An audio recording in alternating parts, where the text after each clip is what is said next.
Hi everyone, the clock is ticking. The brackets are open for just a few more hours, so make sure you get your picks in. Brackets officially closed March 21st at 11:15 a.m. for USA Today and 11:30 a.m. everywhere else. So you've still got time to make those last-minute adjustments. In today's video, we are diving into some updates from the Women's Availability Report / Injury Report that could make you second-guess your selections. Welcome back to Davis Sports Report. I want to give a huge thanks to all of our loyal subscribers. You guys are the absolute best. If you're new here, what are you waiting for? Hit the subscribe button and stay on top of everything sports.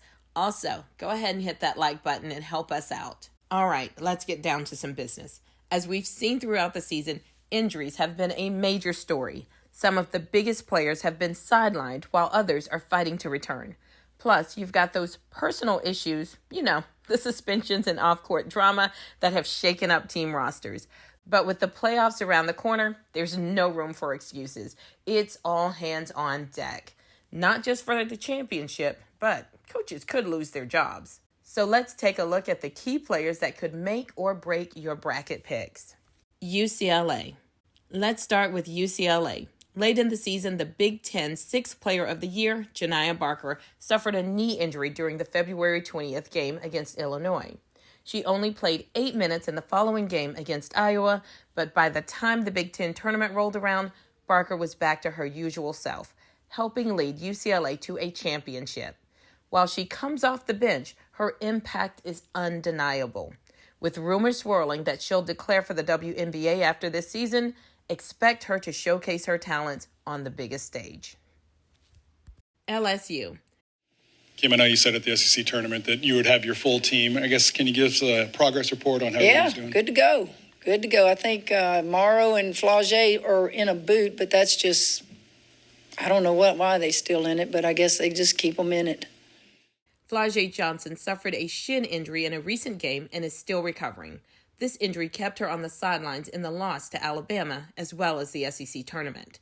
But as you heard Coach Mulkey say, she will be back for the tournament, and they will absolutely need her as they have a tough road ahead. As well, the double-double queen Anissa Morrow is back in action after dealing with her own injury. So LSU squad is starting to look more like its full, formidable selves. Maryland. Coach, with your regular season now being over, all the highs and lows you guys have had this year, how do you just kind of evaluate where you guys are at right now? You feel like you're kind of at your best as you go into March right now? Yeah, it's been anything but easy when you talk about the injuries and, just the resiliency this group has played with. Like, to lose such a impactful player like Bree took a while for us to adjust to. I mean, obviously we want to get Saylor back, but I do think their response out of that injury has been huge. I think the bench has taken ownership. This team has taken ownership that they've just got to do a little bit more. And so I love where we're at, where we're playing collectively on both ends of the floor, hard for each other, and this is what we have to do with our limited numbers. For Maryland, it's been a tough season with injuries. Bree McDaniel remains sidelined with a season-ending injury. Saylor Poffenberger sprained her ankle on February 20th, but she made her return on March 7th during the conference tournaments. She only played 9 minutes in that game, so it'll be interesting to see if she can get back to her pre-injury form. Just quickie, Shy, gotta ask, how's the knee feeling? And did these last couple days, seems like you guys had a couple off days, did that kind of help you feel a little bit better? Are you feeling closer to yourself? Yeah, I mean, it felt great to have those couple off days. Thanks, Coach. But yeah, I mean, it's feeling a lot better. Like I said, just resting it and getting it right. Because I know we're about to make a deep run. Shyanne Sellars has battled through a knee sprain since January. She missed a couple of games in late January, but returned strong. Though her performance in the Big Ten tournament loss to Michigan was a bit quiet, playing 19 minutes and scoring only 2 points. She still has a knee brace on, but don't let that fool you. When she gets hot, she gets hot. But let's keep an eye on her for any signs of rust heading into the tournament. Tennessee. Talaysia Cooper has been struggling with limited minutes due to an injury. She only played 12 minutes in the loss to Georgia, but she showed some improvement in the SEC tournaments, putting up 19 and 13 in the games against Texas A&M and Vanderbilt. It looks like she's starting to get back to her old self, which is a huge boost for Tennessee. Kansas State. Ayoka Lee been looking heading up to the tournament? You know what? Better than I expected.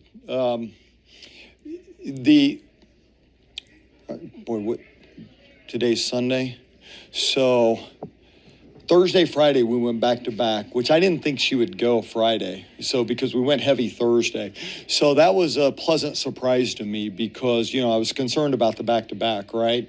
Now, when I say heavy being just getting up and down the floor and being able to do stuff and then bouncing back the next day. And when we got into practice on Friday, she said, I feel pretty good. Let's do it. And we did it. We had Saturday off. Came back today and practiced before, and she did more and didn't step out of a drill at all. So probably as good as we could expect. So would she be on a minutes restriction, or would she be full go for this? It's at the end of her career. I think you're on whatever restriction you can gut out and do. You know what I mean? I don't think, I think it's, I would say probably from a playing well restriction, she's probably not able to go long stretches without a rest, right? Her conditioning level is probably, we're probably going to have to rest her, but that's just me having to, being smart, getting her breaks before the media, getting her breaks at the end of quarters so that her breaks aren't actual, live game minutes. So that'll just be on me to do a good job with that and the staff. And here's some great news for Kansas State fans. Ayoka Lee is back. After suffering a foot injury in January that sidelined her for the remainder of the season, Lee is expected to make her return for the tournament. Losing their big post player has been a major challenge for Kansas State, leaving most of the heavy lifting to Serena Sundell. But with Lee back, it could be a game changer for their postseason push. That's just a taste of the key players to keep an eye on.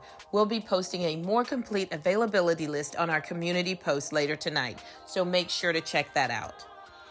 Thanks so much for tuning in. Don't forget to hit that like button if you enjoyed this breakdown. Please like, comment, and subscribe, and we will see you on the next one. Goodbye.